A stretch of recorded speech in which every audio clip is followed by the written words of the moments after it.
본 방송에서 제공하는 투자 정보는 투자 판단에 대한 조언입니다. 방송에서 제공하는 주식의 가치, 가격 상승 및 하락에 대해서는 방송사에서 보장하지 않습니다. 실시간 정보 브리핑입니다. 엔비디아 또 사상 최고 시총 2조 9천억 달러 육박. 일론 머스크 테슬라 CEO가 엔비디아의 AI 전용 칩을 대량 주문한 것으로 알려짐에 따라 엔비디아가 1% 이상 상승해 시총이 2조 9천억 달러에 육박하게 됐습니다. 현지 시간 4일 뉴욕 증시에서 엔비디아는 전거래일보다 1.25% 상승한 1,164.37달러로 장을 마감했습니다. 이는 지난달 30일 기록한 전고점 1,152달러를 돌파한 것입니다. 이로써 시총도 2조 8,640억 달러로 늘었습니다. AI 올인 구글, 마이크로소프트 또 감원.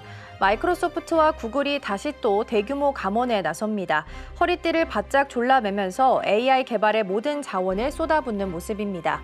현지 시간 4일 CNBC 등 주요 외신에 따르면 마이크로소프트는 애저 클라우드 사업부에서 최대 1,500명 규모의 대대적인 인력 해고에 나설 계획입니다. 또 이와 별도로 혼합현실 관련 부서에서도 인원 감축을 진행 중인 것으로 전해졌습니다. 머스크 테슬라용 엔비디아 AI 칩 X와 XAI 우선 배정. 일론 머스크가 당초 테슬라에서 주문한 AI 반도체 칩을 X와 AI 스타트업 XAI에 먼저 배송하도록 지시한 것으로 나타났습니다. CNBC는 현지 시간 4일 엔비디아 내부 메모와 이메일을 입수해 이 같은 내용을 확인했다고 보도했습니다. 일본 첨단 반도체 지원 위한 칩스법 검토 중. 일본이 장기 경제 정책을 통한 첨단 반도체 생산을 지원하는 새로운 법안을 검토 중인 것으로 전해졌습니다. 현지 시간 4일 로이터 통신이 입수한 일본 장기 경제 정책 계획 초안에 따르면 일본이 반도체 공급망을 강화하기 위해 동일한 목표를 가진 국가 및 지역과 협력해 국내 생산 현장, 인력, 연구 개발을 촉진할 것이라고 명시했습니다.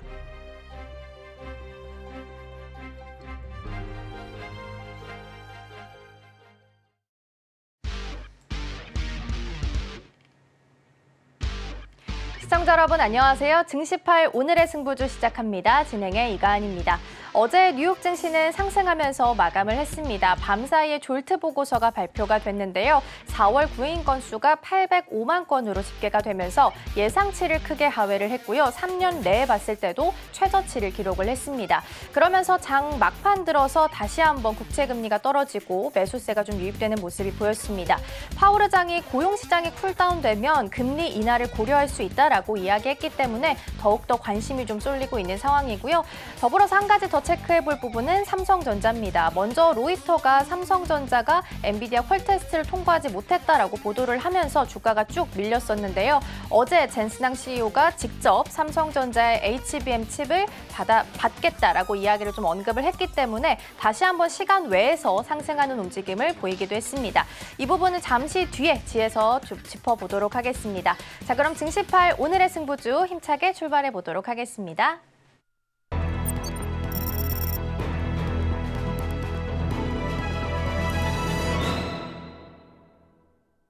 네, 안녕하십니까. 박종욱 PD입니다. 자, 우리 시청자분들 오늘도 힘차게 한번 시작해 보도록 하겠습니다. 오늘 우리 시청자분들께 제가 드리고 싶은 말이 있습니다. 어제 신문을 이렇게 보다가요. 이 문구를 봤습니다. 올해 들어서 이제 신용융자 잔고가 올해 최고를 찍었다. 제가 지금 차트를 보니까 약 19.8조 정도 신용융자 잔고가 있는데요. 이 가운데서 지금 가장 크게 신용융자 잔고가 늘어나는 섹터가 2차 전지라고 합니다. 자, 제가 이 얘기를 왜 우리 시청자분들한테 드리냐면 어제자 이제 미국 시장이 우리가 요즘에 이 금리의 함정에 좀 빠져 있는 것 같습니다. 그러다 보니까 어제 이제 고용 시장이 냉각이 됐다. 그래서 이제 지수 자체가 올랐다. 이런 뉴스들을 보는데요. 왜 함정이냐면 이 가운데에서는 조금만 발 한번 잘못 디디면은 경제 둔화도 올 수 있다는 거 우리가 예감을 하셔야 됩니다. 지표가 안 좋으면 우리는 지금 환호하고 있죠. 왜? 금리 인하를 기대하니까. 근데 여기서 한 번만 더 삐끗하면요. 경기 침체가 오고요.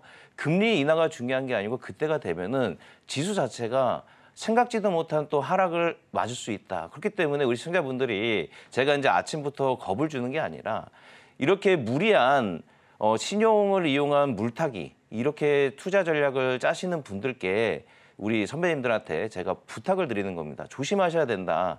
금리 인하만 답이 아니다. 금리 인하가 막상 시작되고 나서 지수를 한번 보셨으면 좋겠습니다. 과연 금리 인하를 했을 때 지수가 바로 반응해서 올라가는지 아니면 그 전에 이미 올라갔다가 조금 하락을 준 다음에 올라가는지 이것을 우리가 조금 마음을 다진 다음에요. 한번 보시고 제발 부탁드리지만 무리한 신용 투자는 위험할 수 있다라는 말씀을 좀 드리고 싶어서 오늘 좀 용기 내서 얘기를 해봤습니다. 자, 어쨌든 시장 자체 어저께 역시나 이제 전력 설비 그리고 전선주 등에서 이제 차익 실현이라고 저는 보고 싶습니다. 왜? 이유 없이 하락을 했거든요. 역시나 이제 차익 실현 매물이 좀 나오는 것 같고요. 근데 가장 큰 이슈는 이따가 이제 AS 때 질문을 하겠지만 삼성전자 관련된 멘트가 나오면서 시간의 거래에서 삼성전자 관련된 벤더사들과 관련된 반도체 장비주들이 조금 시간의 거래에서 급등 형상을 보였습니다. 그래서 이 부분에 대해서 좀 챙겨볼 텐데요. 자, 우리 시청자분들 금리 인하, 금리 중요하죠. 주식 하시는 분들한테는 자금이 돌아야 되니까 금리 인하와 자금의 이 융통이 되는 부분이 참 중요하지만은 좀 더 나아가서는 경기 침체도 올 수 있다는 생각 좀 해주시면 좋겠고요. 그다음에 이제 6월 6일로 예정되어 있던 ECB 회의에서는 아마 금리 인하가 거의 확실시 되어 있기 때문에 이 부분이 또 이제 저희는 내일 현충일이기 때문에 좀 쉬는 날이고 금요일 시장에서 어떻게 반응할지 좀 봐야 됩니다. 그래서 우리 시청자분들 제가 간곡히 부탁드리지만 무리한 신용 투자는 조금 삼가해 주셔라 좀 부탁을 드리겠습니다. 자, 그러면은 어제장 또 우리 두 분의 전문가님들의 승부주 수익률을 좀 화면으로 확인해 보겠습니다. 네, 유창현 대표님 어제 에너지 관련주 1승 아주 좋은 수익률 깜짝 놀랐습니다. 9.12% 대단하고요. 친환경 조선 한국카본 말씀해 주셨는데요. 1.74%. 유창현 대표님 수익률이 너무 세다 보니까 좀 약하다 생각하실 수 있는데 이게 약한 게 아닙니다. 하루치 수익률이기 때문에 더욱더 기대되는 수익률입니다. 자, 유창현 대표님. 네. 일단 에너지 관련주 1승이 대단한데요. 네. 어제 막판에 좀 밀리면서 네. 한국가스공사 보면서 좀 놀랬거든요. 네. 와, 다 반납했습니다. 네. 1승도 약간 그런 느낌인데 네. 좀 1승도 AS 해주지만 또 한국가스공사까지 조금 언급도 해주시면서 네. 좀 트레이딩 전략을 짜주시면 좋을 것 같습니다. 오늘이 분수령일 것 같아요. 네. 정말 타이밍에 맞춰가지고 온다라는 거 아니겠습니까? 네. 지질 조사하신 대표가 네. 그렇기 때문에 그거 관련해서 이제 기자회견이라든지 또 기자분들이 또 집요하게 물어보겠죠. 왜냐하면 우리나라가 예전에 이랬다가 또 이게 그냥 흐지부지했었던 경우가 많다 보니까 그래서 여기서 이제 좋은 대답이 나오고 예상보다 더 좋은 결과가 그런 대답이 나온다라면 오늘 다시 한번 좀 반응을 해줄 수 있지 않을까 생각을 좀 하고 있고요. 만약에 그 대답이 좀 시원찮다 그러면은 조금은 흔들림이 나올 수 있다 생각 좀 하고 있습니다. 그래서 오늘 만약에 좀 반등이 나온다라면 조금 비중을 어제 좀 못 줄였다면 좀 줄이는 게 맞지 않을까 생각하고 있고요. 일단 한국가스공사가 제일 중요하다 생각을 좀 하고 있습니다. 어저께도 20% 이상 상승을 27%인가요? 예, 27.5% 상승했다가 윗꼬리가 쭉 나왔는데 가스공사가 좀 장 초반에 치고 나가준다라면 일단 오전에 상승 가능성 열어놓고 그러면서 이제 흐름을 좀 보면서 좀 리스크 관리하시면 좋지 않을까 판단하고 있습니다. 네, 어제 안 그래도 유창현 대표님한테 제가 한번 물어봤었죠. 이 한국가스공사 지금의 이런 한 번에 스토리로 올라간 종목도 우리 개인 투자분들이 어떻게 접근을 해야 되나. 그에 따른 대답이 어제 시장에서 드러난 것 같습니다. 그래서 이렇게 이슈로 움직이는 종목도 우리 시청자분들 지금 같은 순환매 시장 속에서는 정말 단기 트레이딩 관점으로 보셔야 될 것 같다는 생각 실제로 현실적으로 반영된 것 같습니다. 그래서 많은 분들 이럴 때일수록 더 조심하셔야 될 것 같고요. 그다음에 우리 김성균 전문가님 어제 한국카본 어쨌든 뭐 움직임이 안 좋은 거 아니거든요. 네. 한국카본 같은 경우는 스윙이나 중장기 투자로 관점으로도 보셨던 거잖아요. 저는 사실 조금 더 장기로 봤던 거고요. 사실 이 한국카본 같은 경우에 굉장히 중요한 게 이 앞으로도 들어갈 수 있는 분야가 굉장히 많습니다. 지금 현재는 반도체라든가 아니면 뭐 디스플레이, 그다음에 또 다른 쪽으로 해서 그다음 친환경 선박에 있는 인슐레이션 패널이라든가 이런 쪽으로 들어가는 거를 말씀을 드렸는데 사실 이거 이외에도 또 어디로 가냐면은 자동차의 샤시라든가 이쪽으로도 해서 들어갈 수 있거든요. 왜냐하면 자동차가 앞으로 경량화를 이루기 위해서는 결국은 탄소 섬유로 되어 있는 샤시가 들어가지 않으면 안 되는 그런 상황에 와 있기 때문에 여기에서 이제 과연 어떤 식으로 좀 더 모멘텀을 가지고 가는가 이게 좀 더 중요하다고 보실 수가 있겠고 특히 지금 자리 보시면은 1320원에서 계속 지지받고 올라가던 자리였는데 어찌됐든 결론을 말씀드리면 올라갔거든요. 음봉일지언정. 자, 그래서 여기를 조금 키워보겠습니다. 이 자리. 자. 음봉이긴 하지만 올라가는 자리 그리고 여전히 조금씩 이제 바닥에 1320원 자리에서 상승을 하고 있기 때문에 여기서 봤을 때는 완만하게든 아니면은 강력하게든 어떻게든 해서 올라가는 자리라는 거는 변함없다는 거 요거 기억해 두시면 되겠습니다. 네, 그리고 또 부가적으로 한국화보는 또 천연가스, 네. 냉매도 본행제죠. 네, 그렇죠. 관련 있는 회사고 앞으로 또 SOFC인가요? 네. 그게 또 연관이 될 수도 있고 저도 한국화본을 매우 좋아하기 때문에 네. 좀 부가적으로 좀 말씀드려봤고요. 그다음에 이제 어제 DI가요. 장중에서도 좋은 모습을 보였습니다.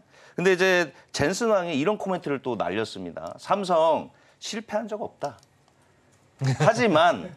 하지만 조금 엔지니어들이 보완할 점은 보인다라고 또 코멘트를 달았습니다. 근데 저는 여기서 삼성전자의 대처가 조금 답답했던 거는 미국 같은 경우에는 뭐 로이터나 여러 보도가 나왔을 때 바로 반박을 해버리잖아요. 네네. 그래서 미국 시장을 저도 이렇게 보다 보면 재밌는데 또 우리나라 시장은 또 삼성전자 과묵해서 그런지 반응을 안 하다가 어제 이제 젠순왕이 이제 이렇게 얘기해주면서 삼성전자도 시간에서 한 2% 급등을 했고요. DI는 또 시간에서 상한가를 갔단 말이에요. 네. 그래서 오늘 DI를 보유하고 계신 분들이 투자 전략이 아주 중요할 것 같습니다. 갭상승으로 시작할 것 같거든요. 어떻게 전략을 짜면 좋을까요? 사실 DI 같은 경우 지금 앞으로도 지금 조금 더 올라갈 수 있는 부분이 있다고 보고 있고 사실 이 전 고점 제가 25,000원대에 한번 말씀드렸지 않습니까? 네. 일단 목표가. 근데 여기에서 오늘은 한 번 정도 여기를 터치하든가 아니면 여기를 좀 더 넘어가서 신고가를 만들 확률이 있는 자리거든요. 사실. 그렇기 때문에 여기에서 이렇게 해가지고서는 조금 더 급하게 올라가는 요거보다 조금 더 급하게 이런 식으로 좀 거의 수직 비슷하게 올라갈 수도 있어요. 지금 이 자리는. 근데 한 번 정도 쏘고 나가지고 여기서 올라가느냐 떨어지느냐를 봤을 때가 이게 중요한데 현재 시총이라든가 이런 규모로 봤을 때는 한 지금보다 조금 더 많이 올라가도 이상하진 않은 종목이고 그다음 여기에 이 21,200원대 어제 이 말씀드렸던 여기에 요 저항대가 오늘 분명히 뚫릴 자리라고 지금 보고 있거든요. 그렇기 때문에 상당히 강하게 올라갈 수 있지 않을까 이렇게 보고 있습니다.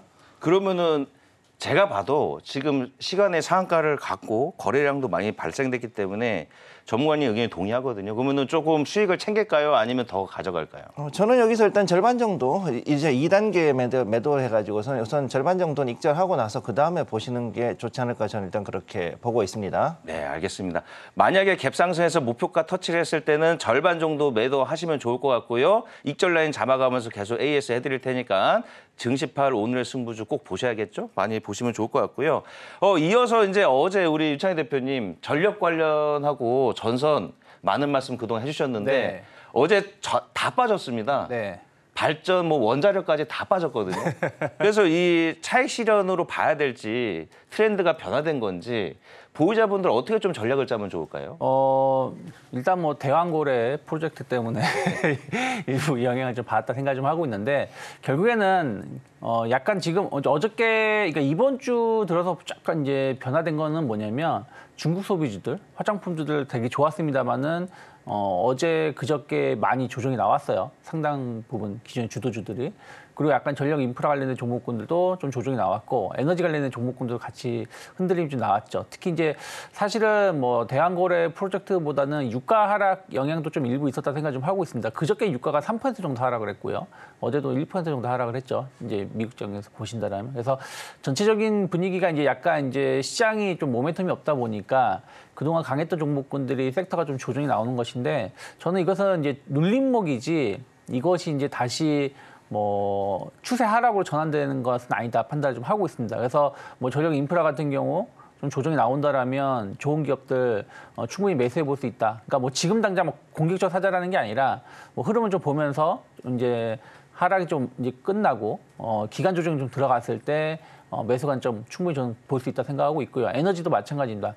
에너지도 이제 이슈들이 한번 소멸한 거 아니겠습니까? 원전에 대한 이슈들, 뭐 신재생 에너지, 뭐 이런 이슈들이 또 한번 소멸하다 보니까 모멘텀이 없어서 차익성 매물이 나왔지만 또 좋은 기업들은 충분히 더 갈 수 있다고 생각하고 있기 때문에 예를 들어서 두산 에너빌리티라든지 뭐 BHI라든지 이런 기업들은 실적 자체가 계속 후반되고서 움직였었던 것들이기 때문에 저는 조금 지켜볼 수 있지 않을까 판단하고 있습니다. 네, 말씀해 주시면 제가 질문을 하려고 그랬습니다. 종목 얘기 안 해주시면 딱 얘기해 주셨죠. 두산 에너빌리티랑 BHI 두 종목을 말씀해 주셨으니까 우리 시청자분들 어쨌든 유효합니다. 눌림목을 이용해서 그동안 전력 설비 탑승 못하셨던 분들한테는 매수 접근이 유효하다. 다만 빠르게 하지 마시고 눌림목 최대한 조정을 기다렸다 매수하시는 전략 하시면 좋을 것 같고요. 그다음에 이제 김성규 전문가님한테는 좀 방산 쪽 질문을 드려야 될 것 같습니다.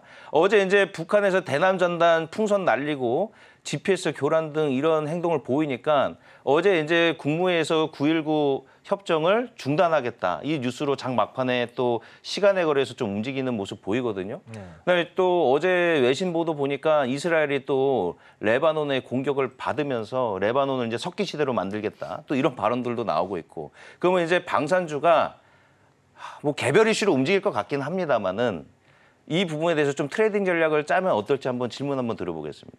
일단 기본적으로 제가 보는 거는 우선은 발사체 형식으로 되는 것들, 즉 하나 에어로스페이스라든가 아니면은 이제 한국항공우주, 그다음에 이제 LIG 넥스원, 그래서 이제 항공 관련돼 있는 쪽으로 해가지고 조금 더 움직임이 클 거로 보고 있고요, 개인적으로.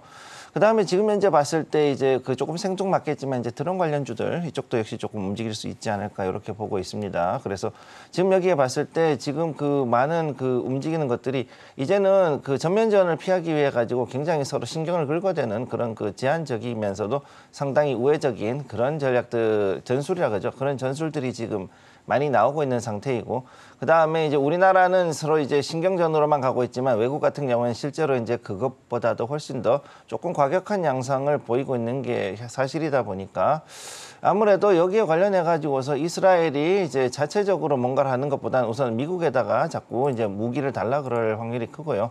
그러니까 여기에서 봤을 때 이게 한 달이 건너가지고 결국 우리한테도 다시 넘어올 확률이 좀 있다 보니까 여기에 대한 발사체, 방금 말씀드렸던 세 가지 종목, 즉 LIG 넥스원, 그다음에 하나 에어로스페이스, 그다음 항공우주, 그다음에 여기서 조금 더 한다 그러면 하나 정도 더 한다 그러면은 저는 개인적으로는 로템, 현대로템 여기까지 해가지고 조금 더 보실 필요가 있겠다. 이렇게 네 가지 말씀드리겠습니다. 빅텍이 많이 올랐는데 빅텍 얘기는 안 하시는군요. 네, 빅텍은 사실은 이제 조금 여기는 좀 종합 방산으로 봐야 되니까 이거는 해외보다 일단 우리나라 쪽에 관련된 걸로 보시면 되거든요. 그래서 9.19 협정을 일단 완전히 다 접었다 그러면은 사실상 빅텍 같은 경우는 이제 앞으로 조금 더 많은 수주, 그러니까 국방부에서 나오는 수주가 조금 더 이제 매출에 영향을 주지 않을까 이렇게 보고 있습니다.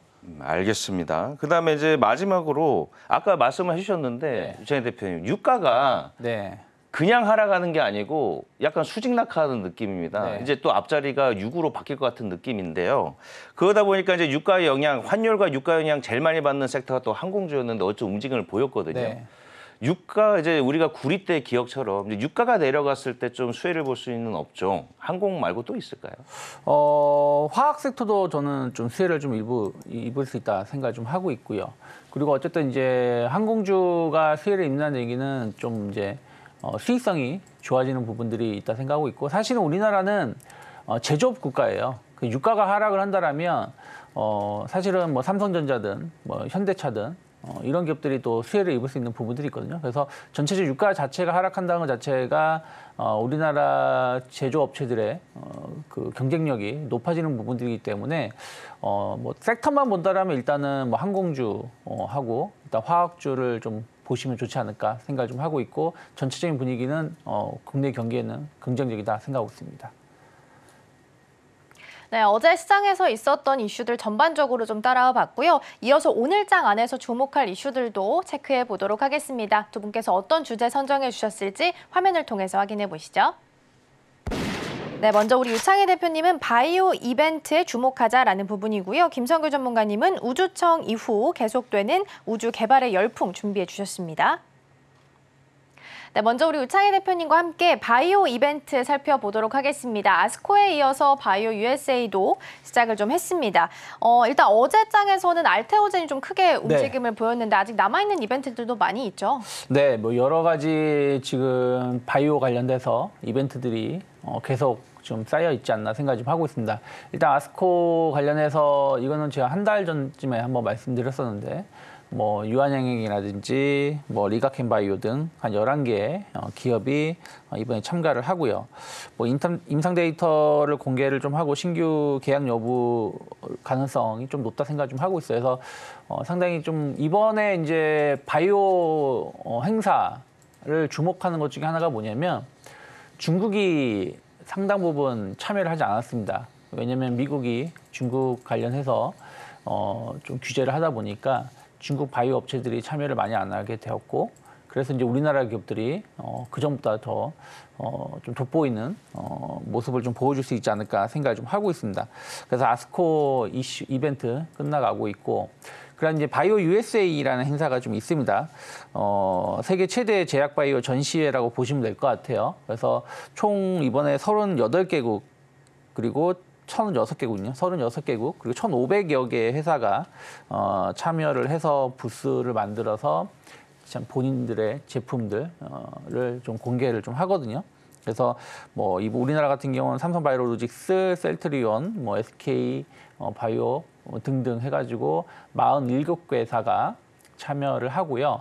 특히 이번에 주목할 내용들은 뭐냐면 아까 말씀드린 것처럼 미국의 생물보안법 강화로 인해서 중국 기업들이 참여를 하지 않았고, 우리나라 기업들이 참여한 기업들이 좀 이번에 신경 쓰고 있는 게 CMO 시장에 관련해 가지고 상당히 좀 어필을 많이 하려고 하는 것 같아요. 왜냐하면 중국의 이 CMO 시장에서 만약에 좀 미국이란 유럽을 통해서 좀 규제를 받는다라면 그 시장을 우리나라가 상당 부분 가져올 수 있는 기회가 되기 때문에 이쪽 관련돼서 뭐 롯데라든지 SK라든지 삼성 등이 계속 좀 강하게 어필을 좀 하고 있지 않나 생각을 좀 하고 있습니다.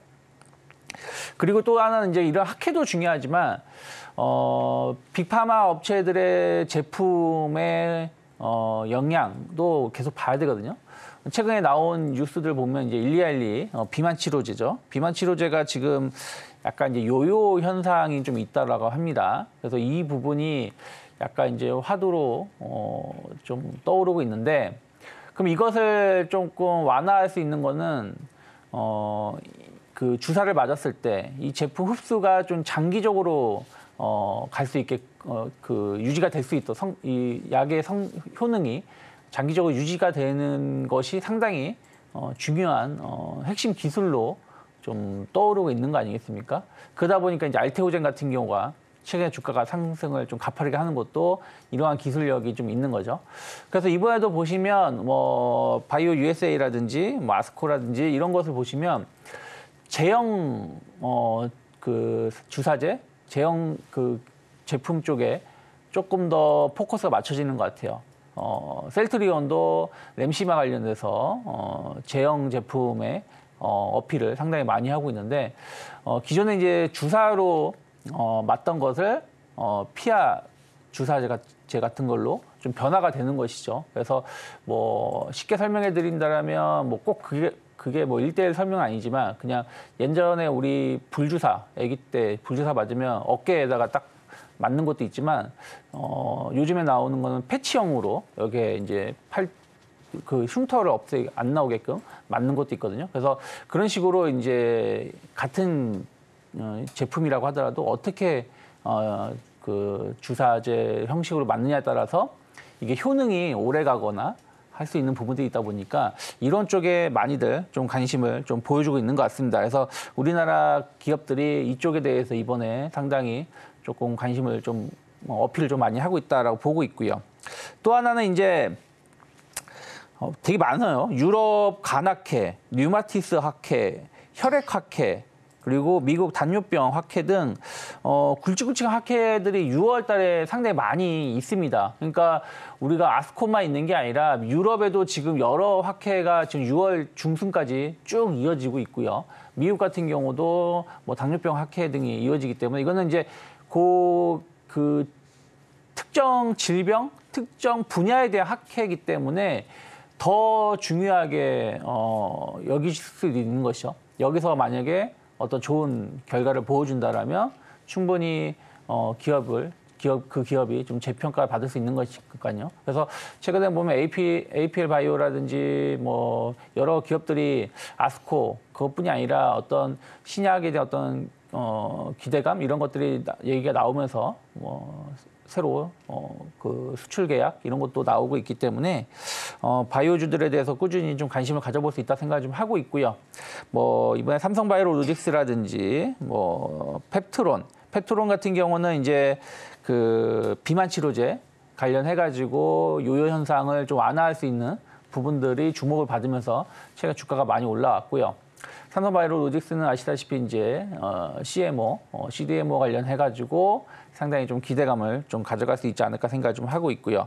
뭐 알테오젠, 에이프릴 바이오 같은 경우도 지켜보실 필요가 있고 셀트리온 같은 경우 램시마 관련해가지고 지금 뭐 셀트리온은 뭐 일본하고 유럽은 상당한 점유율을 가지고 있죠. 한 60-70% 이상, 어떤 제품은 한 80% 이상 점유율을 차지하고 있는데 일단 지금 주목하고 있는 건 미국 시장이거든요. 이제 미국에 이제 막 진출을 했기 때문에 미국 시장에서의 어떤 성과 혹은 어떤 기대감 이런 것들이 이번에 좀 반영이 된다라면 충분히 주가가 재평가받을 수 있지 않을까 생각하고 있습니다. 네, 일단 6월 달에 제약 바이오 관련한 학회 모멘텀이 많이 남아 있습니다. 그래서 관련해서 좀 짚어주셨고요. 아스코 같은 경우에는 일단 내가 어떤 기업이 어떤 임상을 했는지 내용을 좀 발표를 한다면 바이오 USA 같은 경우에는 이 자리에서 파트너십이나 뭐 기술 이전에 대한 이야기도 나올 수 있는 자리라서 대표님 어떻게 보면 아스코보다는 바이오 USA가 조금 더 심화된 버전이 아닐까라는 생각도 좀 들거든요. 아스코를 앞두고 사실 기대한 만큼 크게 움직임이 없었던 것 같아서 네. 바이오 USA 때는 조금 더 다른 움직임을 가져갈 수 있을까요? 일단 아스코를 앞두고 좀 주가 기업들이 많이 움직임이 별로 없었어요, 사실은. 그중에 가장 큰 역할을 하는 게 이제 HLB 사태가 아닌가 생각하고 있습니다. HLB 사태가 다른 제약 바이오주의 주가를 하락시키진 않았지만 투자 심리를 위축시켰던 부분들은 전 일부 있었다 생각 좀 하고 있어요. 그래서 움직임이 없다가 이제 아스코 행사가 이제 진행이 되면서 여기서 이제 좋은 평가들이 나오면서 좀 반응을 좀 이제 돌아가면서 하고 있는 것이 아닌가 생각을 좀 하고 있고요. 그리고 이제 바이오 USA 같은 경우는 어떻게 보면은 한마디로 이제 세일즈라는 거 아니겠습니까? 본인들의 약, 본인들의 제품들을 홍보를 하고 이걸 통해 가지고 세일즈하는 세계 최대 박람회, 뭐 CES 같은 거라 보면 되겠죠. 그리고 JP모건 헬스케어 같은 약간 비슷한 행사라고 보시면 될 것 같아요. 특히 이제 미국 시장은 엄청난 시장이죠. 이 바이오 관련해가지고. 그래서 이쪽에 관련해서 영업을 하는 것이기 때문에 여기서 상당한 어떤 계약 같은 게 소식이 나온다라면 또 관련된 기업들 계속해서 주가에는 긍정적 역할을 해줄 수 있다 생각 좀 하고 있고요. 최근에 보면은 이제 물론 이제 6월 달 들어서 며칠 안 됐기 때문에 뭐 딱 이게 추세로 간다라고 말은 못하지만 어쨌든 이제 ECB도 이제 내일 금리 인하할 것이고 제가 보기에는 FOMC도 9월에는 늦어도 9월에는 금리 인하할 가능성이 높다. 오히려 7월 달 금리 인하 가능성도 계속 지금 요즘에 조금 얘기가 나오고 있거든요. 그럼 일단은 금리가 정점이다. 오히려 이제 하락할 수 있다는 어떤 기대감들 나온다라면 바이오주들이 또 힘을 낼 수 있습니다. 그래서 그런 것들이 좀 투자 심리가 좀 개선되는 부분들도 있지 않나 생각을 좀 하고 있습니다. 네, 바이오 USA가 또 현지 시간 3일부터 시작이 됐기 때문에 이 부분도 함께 좀 짚어봤고요. 그리고 알테오젠이 어제장에서 굉장히 또 코스닥 지수 기여도 1위 종목으로 자리매김하기도 했습니다. 굉장히 좋은 흐름을 좀 보였었는데요. 대표님 일단은 MSCI 때문에 패시브 자금 유입도 있겠지만 머크사가 아스코 발표 때 이제 SC 제형에 대해서 주사하는 거에 대해서 이야기를 좀 하다 보니까 이 부분이 좀 주목을 받으면서 좋은 흐름을 좀 보였습니다. TP 같은 경우에는 30만 원까지도 이야기가 좀 나오고 있는데 이 부분이 아직도 위에 상방이 열려 있다고 봐도 될까요? 물론 이제 기술적 분석이 다는 아닙니다만은 어쨌든 알테오젠 같은 경우는 말씀하신 것처럼 이 피아 주사제 그 전환에 관련된 상당히 기술력을 가지고 있고요. 그런 것들이 이제 주목을 받으면서 작년부터 상당히 가파르게 상승을 좀 하고 있습니다. 특히 이제 2월 달에 한번 크게 상승한 다음에 한 2달 정도 혹은 3개월 정도 기간 조정을 주고 이번에 올라오는 것이기 때문에 저는 이제 추가적인 상승 가능성이 열려 있다. 기술적인 흐름을 본다라면 21만 원이 크게 이탈하지 않는다라면 지난 3월 달 단기 저항 자리가 21만 2천 원 자리였기 때문에 21만 원이 크게 이탈하지 않는다라면 충분히 현재 가격대에서 기준으로 본다고 해도 한 10에서 20% 정도의 추가 상승 가능성이 열려 있다. 특히 바이오주들은 한번 이렇게 바람이 불면은 크게 오르는 경향이 좀 있지 않습니까? 뭐 HLB 같은 경우도 지금 비록 하락을 했지만 한번 바람이 부니까 엄청나게 올랐었던 것처럼. 그래서 알테오젠은 약간 계단식으로 한번 강하게 상승하고 좀 기간 조정 주고 또 2차, 3차 상승을 보여주는 패턴이기 때문에 충분히 매물이 소화됐다라면 뭐 30만 원까지는 모르겠지만 최소 25만 원, 6만 원까지 어떤 상승 가능성은 열려 있지 않을까 판단하고 있습니다. 네, 그렇다면 일단은 21만 원 선이 이탈하지 않는지를 가장 먼저 체크를 좀 해보셔야겠을 것 같습니다. CDMO 관련해서도 한 가지만 마지막으로 질문 좀 드려보겠습니다. 미중 갈등 때문에 우리 기업들이 수혜를 좀 받을 수 있다라는 이야기 많이 나오고 있지만 어떤 기사를 보니까 또 오히려 일본 기업이 수혜를 받을 수도 있다라는 기사가 있기도 하더라고요. 일본이 미국과의 좀 친밀한 외교 관계를 이용해서 오히려 이때 좀 더 수혜를 받을 수 있다라는 기사가 나오고 있고 또 실제로 후지필름 같은 경우에는 지금 생산 시설을 대폭 확대를 했는데 이게 삼성바이오로직스 5공장과 비슷한 수준까지 올라올 수 있다고 합니다. 이 관점에 대해서는 좀 어떻게 보세요? 네, 이제 그러다 보니까 이제 아까 말씀드린 것처럼 일본 기업이 이번에 상당히 본격적으로 이번 행사에 좀 참여를 하는 것을 살펴볼 수가 있는데 뭐 경쟁을 어쨌든 어떤 쪽에서 빠진다라면 그 시장을 차지하기 위해서 서로 경쟁을 할 수밖에 없다 생각을 좀 하고 있고요. 다만 이제 그동안 이제 노하우라든지 또 그 레퍼런스 쌓인 부분들을 감안한다라면 우리나라 기업이 일본 기업에 밀릴 거는 전혀 없다 생각을 좀 하고 있어요. 그래서 뭐 이건 어떻게 보면 특히 바이오 이건 국가 산업이 아니라 기업 간의 그 계약 아니겠습니까? 특히 이제 CDMO는 예를 들어서 뭐 화이자가 주문을 하는 거기 때문에 기존에서 했었던 파트너 쪽에 조금 더 안정성이 확인되었기 때문에 주문이 더 늘어날 가능성이 높다 생각을 좀 하고 있고 또 본인들의 제품을 얼마나 만들 수 있는지 없는지 우리나라 기업들이 어필을 해야 되는데 그동안 우리나라가 CDMO 시장에 관련해가지고 상당히 긴 시간 동안 여러 가지 좋은 결과를 보여준 게 있기 때문에 충분히 경쟁력 있지 않나 판단하고 있습니다. 네, 그러게요. 저도 밀리지 않고 우리 기업이 좀 더 빛날 수 있었으면 좋겠고요. 이어서 다음 주제도 함께 확인해 보도록 하겠습니다. 이번에는 우주항공 관련해서 이슈 좀 짚어보도록 하겠습니다. 우주항공청이 5월 말 월요일에 좀 개청을 했고 또 더불어서 관련해서 지금 스페이스 광개토 프로젝트 이야기도 나오고 있습니다. 어떤 이슈 좀 준비해 주셨을까요? 네, 지금 현재 봤을 때 우주청 이슈가 이제 지금부터 5월부터는 조금 더 강하게 움직일 수 있을 거라고 보고 있고요. 지금 특히 재밌는 게 어제 나왔던 그 중국의 창어 6호가 드디어 달 뒷면 그리고 남극 쪽에 도착을 해서 여러 가지 그 테스트를 진행했다라는 이야기가 나오고 있습니다. 그래서 지금까지는 달 뒷면의 지간에서는 물론 이제 미국은 이전에 갔다 왔습니다만 그럼에도 불구하고 이제는 더 이상 그 달을 볼 영역이 더 이상 볼 일은 없을 거다라고 생각을 했었는데 거의 50년 만에 지금 중국이 여기로 들어가게 됐죠. 그래서 거기에서 달 뒷면에 치료를 이제 채취를 하고 그다음에 또 여러 가지 실험을 거기다가 했습니다. 그래서 뭐 이제 그 혼자서만 한 게 아니고 이제 유럽에 있는 뭐 다른 그 나라들 특히 프랑스 같은 경우 이제 라돈 테스터라든가 이런 것들을 거기다가 같이 실어서 내놨기 때문에 그래서 어떻게 보면은 유럽하고의 그 합동 프로젝트의 개념으로 일단 보시면 되겠고요. 그래서 여기에 대한 그 과학 실험을 어느 정도 완료하고 그러고 난 다음에 복귀를 하려고 하고 있습니다. 지금. 그래서 지금 여기서 가장 큰 건 역시 그 달에 있는 부전 자원들에 대한 얘기, 특히 이제 헬륨-3 같은 이런 그 방사성 원소. 그래서 이것만 잘 활용할 것 같으면은 엄청나게 큰 수소 융합이라든가 아니면은 여기에 또 다른 그 수소 관련된 친환경 에너지를 할 수 있다는 것 때문에 조금 주목을 할 수 있을 것 같고요.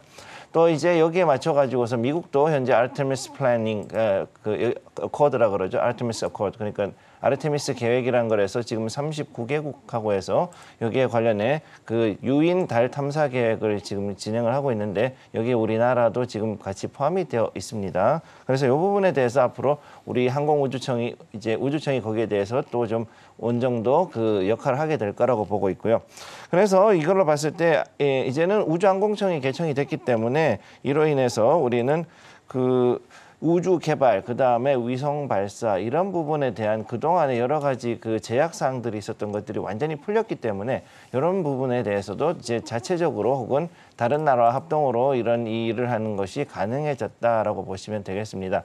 그래서 여기에 대해 가지고 이제 또 다시 그 지자체들도 어느 정도 발빠르게 움직이고 있는데 특히 이제 그 창원하고 붙어 있는 진주시 같은 경우에는 이제 우주개발진흥법을 개정안을 아예 내놨어요, 국회의원이. 그래서 그거를 발의를 해서 앞으로 그 항공우주 산업에 대해 있는 부품이라든가 아니면 여러 가지 필요한 부분들에 대한 것들을 그런 기업들을 유치하는 그런 클러스터를 만들겠다라는 계획을 지금 세우고 있고, 그래서 이제 보면은 한국 항공우주나 이런 기업들 같은 경우도 이제 스타트업들 특히 이제 이노스페이스 같은 데하고 해서 위성 발사 사업 같은 그런 계획을 지금 하고 있는데 이게 스페이스X하고 되게 비슷한 그런 사업이라고 보시면 되겠습니다. 저고도 혹은 중궤도 이상으로 가는 그런 궤도에서 이제 우리가 위성을 쏘아 올려가지고 여기에서 이제 어떻게든 사업을 진행해 보자. 그래서 이 위성을 통해 가지고 통신 중계나 아니면 여러 가지 일들을 하는 것들을 하기 위한 워킹 그룹을 발족을 해놓은 상태라고 보시면 되겠죠.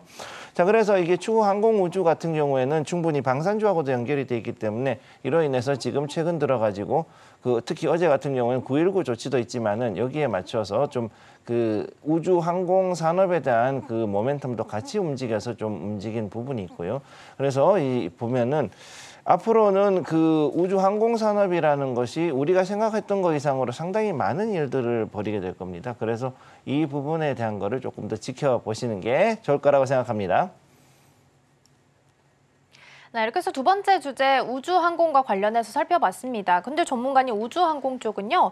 아직 뚜렷하게 드러나는 부분이 사실 눈으로 확인할 수 있는 게 많지 않다 보니까 가장 걱정되는 게 또 실적 부분도 빼놓을 수가 없는 것 같거든요. 괜찮을까요?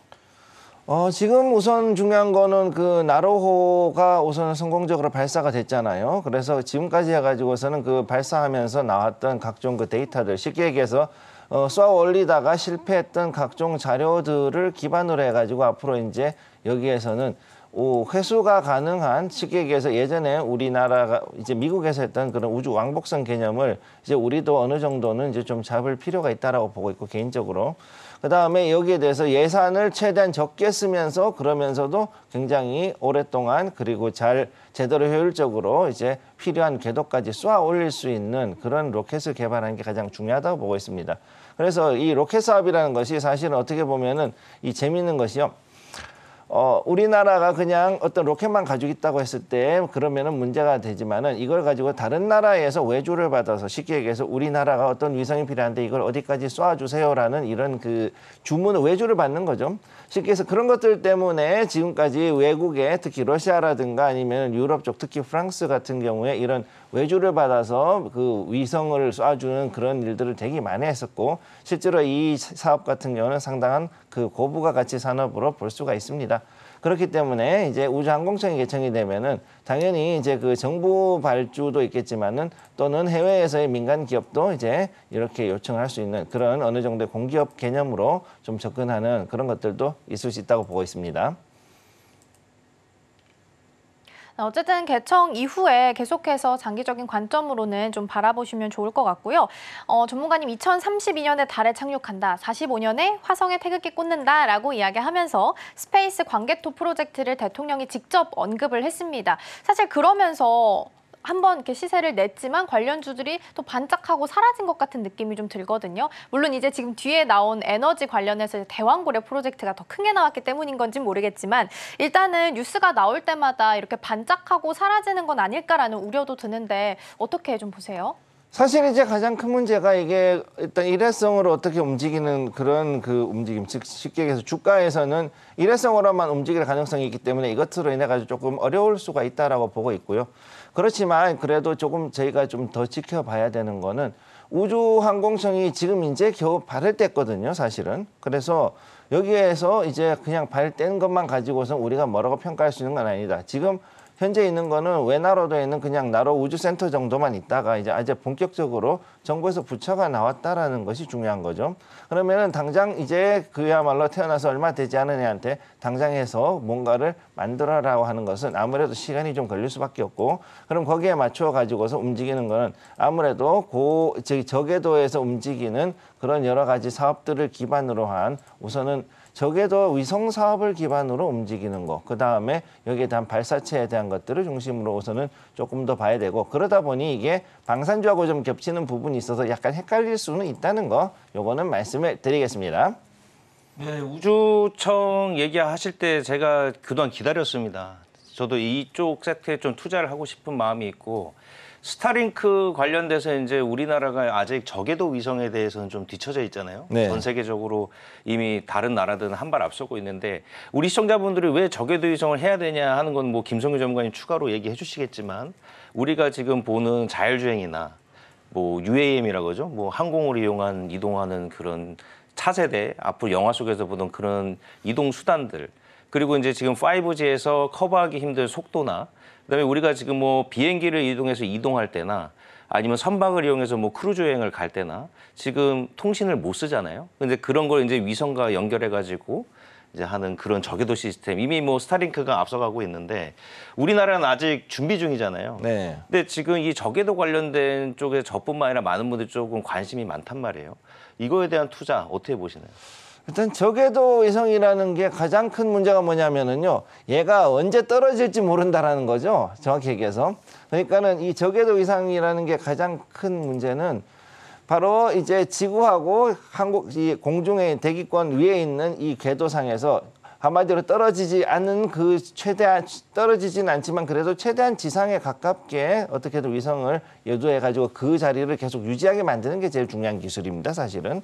그러니까 그걸 하기 위해서는 결국은 이제 어떻게 해야지만 이게 그 떨어지지 않느냐, 정확히 아니면 떨어지려 할 때 어떻게 하면 조금 더 고도를 올리느냐, 이런 부분에 대한 기술이 가장 중요하다고 봐야 되는 거고요. 또 그렇기 때문에 거기에 맞춰 가지고서 결국은 모든 기술이 집중이 되고, 그렇게 하면은 사실 처음에는 약간은 시행착오를 겪을 수밖에 없고, 그래서 소실되는 위성들도 좀 있으니까 그런 부분에 대해 가지고서 뭔가 뉴스가 나온다 그래도 절대 놀라거나 하실 필요가 없다라는 거죠.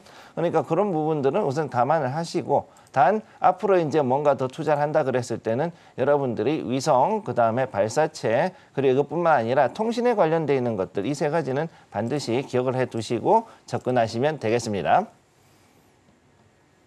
네, 저궤도 위성과 관련해서는 지상과 가장 가까이에서 떨어지지 않게끔 유지하는 게 가장 중요한 기술이라고 합니다. 만약에 투자에 대해서 관심이 좀 있으시다면 위성이나 발사체 통신까지도 함께 어우러서 좀 보시면 좋지 않을까 싶습니다.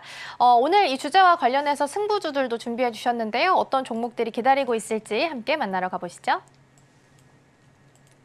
네, 먼저 유창희 대표 승부주 확인해 보겠습니다. 오스코넥이고요. 김성규 전문가님의 승부주는 뉴파워 플라즈마 준비해 주셨습니다. 네, 먼저 우리 유창희 대표님과 함께 승부주 만나보겠습니다. 오늘 오스코텍인데 이 종목 하면 또 유한양행을 빼놓을 수가 없지 않나요? 그렇죠. 유한양행하고 오스코텍은 뭐 뗄래야 뗄 수가 없죠. 냉나자 관련해서 오스코텍이 먼저 이걸 개발을 했고 유한양행에다가 이제 인계를 한 거니까요. 그래서 존슨앤존스가 지난해 12월 달에 FDA에다가 미국 FDA죠. 냉나자 그리고 리브란트 관련해서 병용 사용하는 부분들에 관련해 가지고 신약 신청서를 접수를 했습니다. 빠르면 지금 8월 정도에 승인이 날 수 있다라고 전망이 되고 있는데, 그러면 어쨌든 이제 죄송합니다. HLB 이슈가 지금 유한양액 쪽으로 넘어온다라면 거의 이제 유한양이 제일 먼저 FDA 승인을 받을 수 있는 어떤 기대감들이 좀 있다라는 것이죠.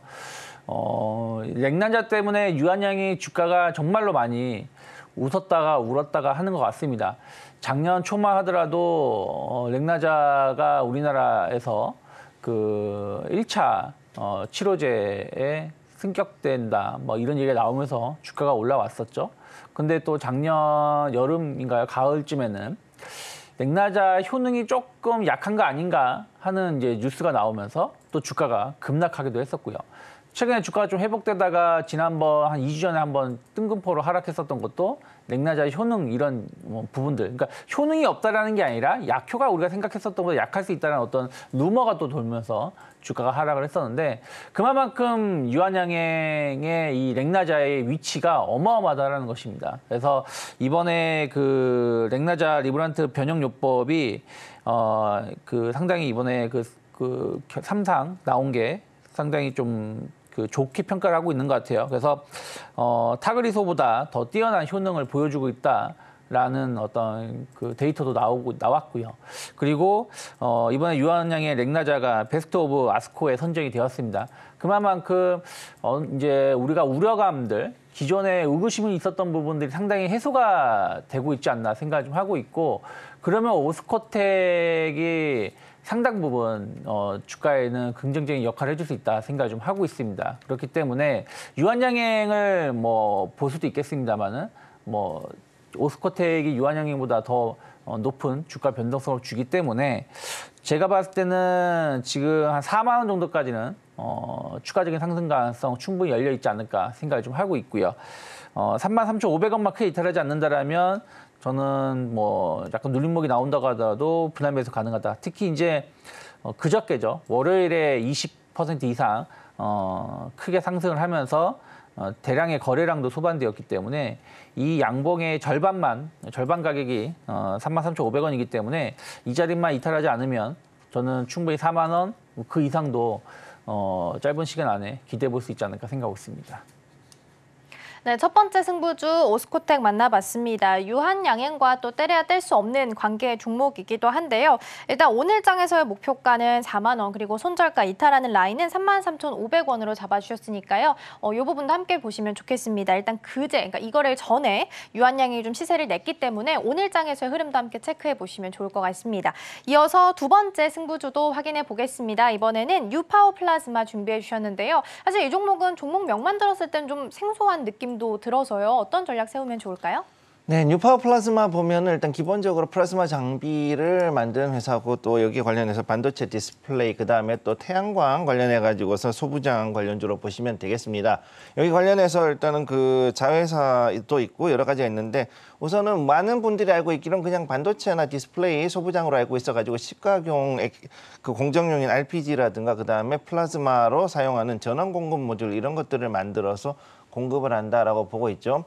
그래서 사실 플라즈마라는 게 굉장히 균질로 해가지고서는 넓은 자리를 뭔가를 이제 도포할 때 그럴 때 쓰는 기술이 굉장히 많다 보니까 그 아무래도 반도체라든가 디스플레이 하는 업체들 중에서 플라즈마 기술을 굉장히 쓰는 업체들이 많이 있습니다, 실제로. 자, 그래서 그런데 그 중에서 상당히 재밌는 게 여기 자회사 같은 경우에는 한국파이버라는 회사가 있는데 이 한국파이버 같은 경우는 이 나로호에 들어가는 페어링, 그러니까는 그 우주선 페어링으로 들어가는 그런 부품들, 요거를 이제 복합 구조물로 돼 있는 것들이라든가 아니면 인슐레이션, 즉 단열재들을 제작을 해가지고 납품을 하는 회사다 보니까 이게 반도체 소부장이나 디스플레이 소부장이기도 하지만 이게 또 이제 우주 쪽으로도 어느 정도 연결이 되는 그런 연결점이 있는 회사라고 보시면 되는 거죠. 그래서 이로 봤을 때 이 자회사가 사실 그 탄소 섬유 기술을 보유하고 있어 어떻게 보면 좀 한국 카본하고 좀 비슷한 그런 지위에 있는 거라고 보시면 되고요. 근데 이게 단순하게 그 탄소 섬유뿐만 아니라 우주하고 그다음에 최근 들어가지고 특히 어제 기사 나온 걸로 봤을 때는 그 구리보다도 대략 2배 정도 더 전력을 좀 더 그 전해줄 수 있는 그런 탄소 그 소재를 지금 개발했다라는 이야기가 나와서 앞으로 전력 분야에서도 이게 사용이 가능한 그런 그 종목을 가지고 있다 이렇게 보시면 되겠습니다. 그래서 여기 보시게 되면은 그 뉴파워 플라즈마는 지금 현재 보면 파동을 만들면서 움직이는 걸 볼 수가 있죠. 최근 들어 가지고 이런 식으로 그 크게 이렇게 움직여 가면서 파동을 지금 형성을 한 모습을 보여주고 어제 급등이 나왔습니다. 그래서 이런 부분들로 봤을 때 오늘도 상당히 좀 강하게 움직일 수 있는 자리에 있다고 보고 있고요. 그렇기 때문에 여기 특히 바닥을 보면은 4,800원대에서 지지를 받은 상태에서 지금 계속 이렇게 파동을 만들어 움직였기 때문에 이 파동이 조금 더 강하게 움직일 수 있다고 보고 있습니다. 현재 여기서 봤을 때 목표가는 저는 개인적으로는 7,500원대를 우선은 짧게지만 이렇게 잡아드렸고요. 이 자리가 상당히 지금 고점에 가깝기 때문에 이 전 고점인 7,500원까지 우선 목표가를 잡아드렸고 만약에 떨어진다 그랬을 때 손절가는 6,000원에서 저희가 손절하면 될 것으로 보입니다. 여기서 만약에 이 파동보다 더 떨어졌을 경우에는 상당한 조정이 있을 수 있기 때문에 6,000원 손절 라인 꼭 지켜주시기 바랍니다.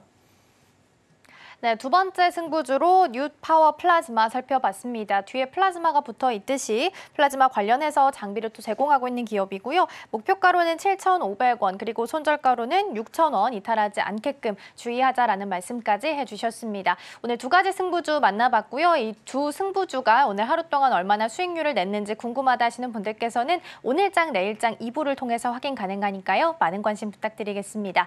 자, 그럼 저희는 마치기 전에 오늘 방송의 핵심 내용 다시 한번 화면으로 정리해 보겠습니다. 네, 먼저 오늘 유창희 대표님은 바이오 이벤트에 주목하자라는 부분 짚어주셨고요. 김성규 전문가님과 함께 우주청 이후에 계속되는 우주 개발의 열풍, 이 부분에 대해서 이야기 나눠봤습니다. 오늘의 승부주로는 오스코텍과 뉴파워 플라즈마 선정해 주셨습니다. 저희가 방송 중에 제공해드린 정보는 투자 판단을 위한 조언일 뿐 해당 종목의 가치와 수익률은 보장하지 않습니다. 저희는 잠시 후 증시 9로 돌아오겠습니다. 시청해주신 여러분 고맙습니다.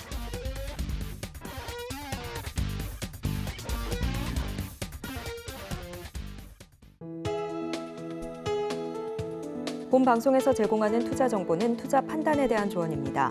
방송에서 제공하는 주식의 가치, 가격 상승 및 하락에 대해서는 방송사에서 보장하지 않습니다.